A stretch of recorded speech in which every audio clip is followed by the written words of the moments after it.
भारत के न्यूक्लियर इतिहास को मिलने वाला है अब तक का सबसे बड़ा बूस्ट, जो भारत के टेक्नोलॉजिकल हिस्ट्री में शायद सबसे स्वर्णिम चैप्टर होगा।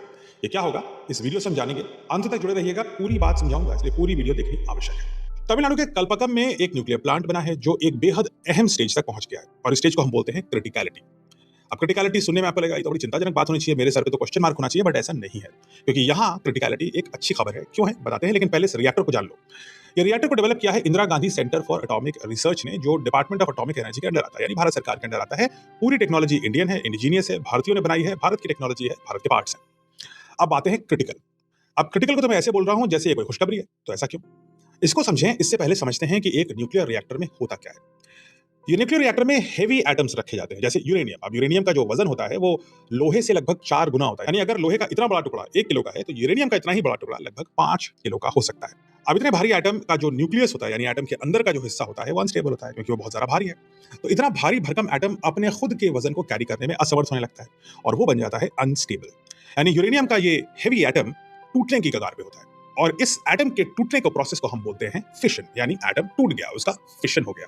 दुनिया के अधिकतर न्यूक्लियर रिएक्टर्स इसी फिशन के प्रोसेस पर काम करते हैं। इसी फिशन के प्रोसेस से अधिकतर न्यूक्लियर बॉम्ब बनते हैं, हालांकि हाइड्रोजन बॉम्ब इससे अलग होता है। और इसी फिशन रिएक्शन के बल पर दुनिया में न्यूक्लियर एनर्जी भी जनरेट होती है। तो सिंपल शब्दों में, एक सिविलियन न्यूक्लियर रिएक्टर में फिशन रिएक्शन को, यानी एटम के टूटने के रिएक्शन को ऐसा स्टेबल बना दिया जाता है कि वो खुद से चलता रहे, लगातार चलता रहे, बिना किसी एक्सटर्नल एनर्जी या एक्सटर्नल पुश के। और इस स्टेज को बोलते हैं क्रिटिकलिटी। लेकिन ये क्रिटिकलिटी आती कैसे है? कोई चीज अपने आप कैसे चल सकती है और ऊर्जा प्रोड्यूस करती रहेगी? ये तो फिजिक्स के लॉज के खिलाफ सुनाई देता है ऑलमोस्ट। लेकिन ऐसा नहीं होता, क्योंकि इस क्रिटिकलिटी के पीछे एक एटॉमिक लेवल रिएक्शन होता है। ये रिएक्शन तब शुरू होता है जब एक एटम टूटता है। एक भारी एटम जैसे यूरेनियम मान लीजिए टूटा।